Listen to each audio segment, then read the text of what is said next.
അടുത്ത് നിൽക്കുന്നവരെ നോക്കി പുഞ്ചിരിച്ചുകൊണ്ട് പറയാം ഹല്ലേലൂയ, ഹല്ലേലൂയ, ഹല്ലേലൂയ. ഹല്ലേലൂയ. പ്രിയപ്പെട്ടവരെ, ഇന്നത്തെ ചോദ്യം ദൈവം നിനക്ക് എന്തെങ്കിലും വില തരുന്നുണ്ടോ? എന്താണ് ചോദ്യം? ദൈവം നിനക്ക് വില തരുന്നുണ്ടോ എന്നാണ്. നമ്മൾ പറയാറുണ്ട്, അവർക്ക് എന്നെ ഒരു വിലയില്ല, ഇവർക്ക് എന്നെ വിലയില്ല. ദൈവത്തിന് നിന്നെ വിലയുണ്ടോ എന്നതാണ് ചോദ്യം. അപ്പോൾ നമ്മൾ ചെയ്യുന്ന പ്രവർത്തികൾ ദൈവത്തിന് ആവശ്യമുണ്ടോ? അതായത് നമ്മൾ ഒരു കാര്യം ചെയ്തിട്ട് വേണോ ദൈവത്തിന് ഈ ലോകത്തെ മുന്നോട്ട് കൊണ്ടുപോകാൻ എന്നാണ് ഒരു ചോദ്യം. നമ്മൾ എന്തെങ്കിലും ചെയ്തിട്ട് വേണോ കർത്താവിനെ, ഭൂമിയെ മുന്നോട്ട് കൊണ്ടുപോകാൻ? നമ്മൾ എന്തെങ്കിലും ചെയ്യുന്നത് കൊണ്ട് ദൈവത്തിന് എന്തെങ്കിലും ഗുണമുണ്ടോ? ദൈവം അത് ആഗ്രഹിക്കുന്നുണ്ടോ? അല്ലെങ്കിൽ ദൈവത്തിന് അതിന്റെ ആവശ്യമുണ്ടോ? ചേട്ടൻ ഇതിന്റെ ആവശ്യമുണ്ട്? Hallelujah, hallelujah. പ്രിയപ്പെട്ടവരെ, നമ്മുടെ പ്രവർത്തികളെ ദൈവം വിലമതിക്കുന്നു. കൈയടിച്ച് കർത്താവിന് നന്ദി.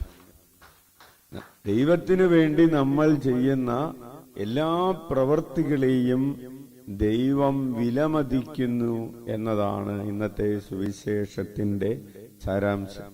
ഇന്നത്തെ സുവിശേഷത്തിൽ നമ്മൾ വായിക്കുന്നത് ആ വിധവയുടെ സമർപ്പണത്തെ ദൈവം പ്രശംസിക്കുന്നതാണ്.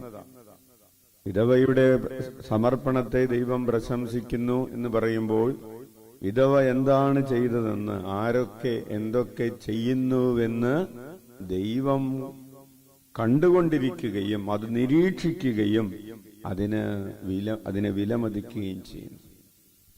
അപ്പോൾ ഈ വിധവയുടെ ചില്ലിക്കാശിനെ ദൈവം പ്രശംസിച്ചു എന്ന് പറയുമ്പോൾ നമുക്ക് ചിന്തിക്കാവുന്ന ഒരു ചിന്ത ഇതാണ്: ഞാൻ ചെയ്യുന്നൊരു ചെറിയ പ്രവൃത്തിയെ ദൈവം നിരീക്ഷിക്കുന്നു. ഒരുപക്ഷെ ഞാൻ ഒരു പള്ളിയുടെ മുമ്പിലൂടെ പോകുമ്പോ ഒന്ന് നെഞ്ചത്ത് കൈവച്ച് ഇങ്ങനെ ഒന്ന് തല കൂനിച്ചതാണ്.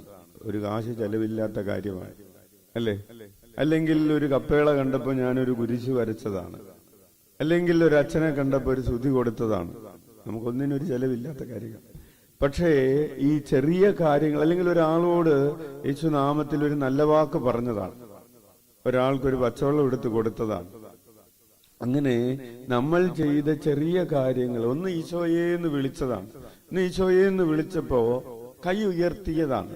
കൈ ഉയർത്താതെയും നമുക്ക് ഈശോയെ എന്ന് വിളിക്കാം. അല്ലെങ്കിൽ ഒന്ന് പള്ളിയിൽ പോയപ്പോ ശരി ഒന്ന് മുട്ടുകുത്തി ഒന്ന് കുമ്പിട്ട് അവിടുത്തെ ആരാധിച്ചതാണ്. അച്ഛൻ ഓർമ്മിക്കുന്നത് അപ്പച്ചൻ ദേവാലയത്തിലേക്ക്, ഏത് ദേവാലയത്തിലേക്ക് പ്രവേശിക്കുമ്പോഴും അത് ആദ്യം അവിടെ കമന്നടിച്ച് കിടന്ന് ഈശോയെ ആരാധിക്കുന്ന ഒരു പതിവുണ്ടായിരുന്നു. അപ്പോൾ ഒരു ചെറിയ കാര്യമാണ്, ഒരു രൂപ ചെലവില്ലാത്ത കാര്യം. പക്ഷെ ഇങ്ങനെയുള്ള ഈ ചെറിയ കാര്യങ്ങളെ ആര് വിലമതിക്കുന്നു? ദൈവം വിലമതിക്കുന്നു. അപ്പൊ രണ്ടാമത്തെ ചോദ്യം, ദൈവത്തിന് ഇതിന്റെയൊക്കെ ആവശ്യമുണ്ടോ? നമ്മൾ ഇങ്ങനെ ദൈവത്തെ ആരാധിക്കേണ്ട ആവശ്യമുണ്ടോ എന്ന് ചോദിച്ചാൽ അതിന്റെ അർത്ഥം, പ്രിയപ്പെട്ടവരെ, ഉണ്ട് എന്നാണ്. കർത്താവിന് ഇതിന്റെ ഒന്നും ആവശ്യമില്ല എന്ന് നമ്മൾ ചിന്തിക്കരുത്. നമ്മുടെ സഹകരണം, ഈ ദൈവരാജ്യ നിർമ്മിതിയിൽ നമ്മുടെ ഓരോരുത്തരുടെയും പങ്കാളിത്തം ദൈവത്തിന് ആവശ്യമുണ്ട്. കൈയടിച്ച് നന്ദി പറയാം. അതുകൊണ്ടാണ് ദൈവം പറഞ്ഞത്, അതായത് വിശുദ്ധ അഗസ്തീനോസ് പറഞ്ഞത്, നമ്മെ കൂടാതെ നമ്മെ സൃഷ്ടിച്ച നമ്മുടെ ദൈവത്തിന് നമ്മെ കൂടാതെ നമ്മെ രക്ഷിക്കാൻ സാധിക്കുകയില്ല. അപ്പൊ നമ്മുടെ സൃഷ്ടികർമ്മത്തിന് നമ്മുടെ ആവശ്യമില്ല. നമ്മെ കൂടാതെയാണ് ദൈവം നമ്മെ സൃഷ്ടിച്ചത്. പക്ഷേ നമ്മെ രക്ഷിക്കണമെങ്കിൽ ദൈവത്തിന് നമ്മുടെ സഹായം ആവശ്യമുണ്ട്. അപ്പൊ ദൈവം സഹായം ആവശ്യമുള്ള ആളാണ്. ഏറ്റവും കൂടുതൽ സഹായം ആവശ്യമുള്ളത് ആർക്കാണ്? കൈയടിച്ച് നന്ദി പറയാം. അപ്പോൾ നമ്മൾ നമ്മുടെ കയ്യും മെയ്യും മറന്ന് കർത്താവിന്റെ രാജ്യത്തിന് വേണ്ടി അധ്വാനിക്കണം.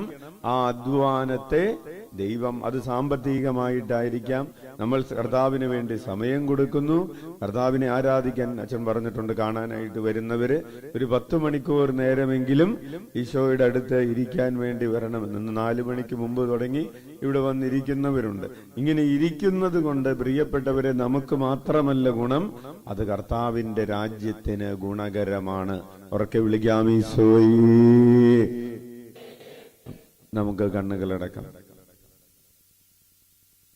നമ്മുടെ ദൈവാരാധനയെ, നമ്മുടെ സ്തുതിപ്പുകളെ, നമ്മുടെ കഴിവുകൾ, നമ്മുടെ സൗകര്യങ്ങളെല്ലാം ദൈവരാജ്യത്തിന് വേണ്ടി ചെറുതും വലുതുമായിട്ടുള്ള കാര്യങ്ങളൊക്കെ ചെയ്തുകൊണ്ട് ദൈവരാജ്യത്തിന് വേണ്ടി ഒരു വാക്കു പറയുന്നു, ഒരു പ്രവൃത്തി ചെയ്യുന്നു.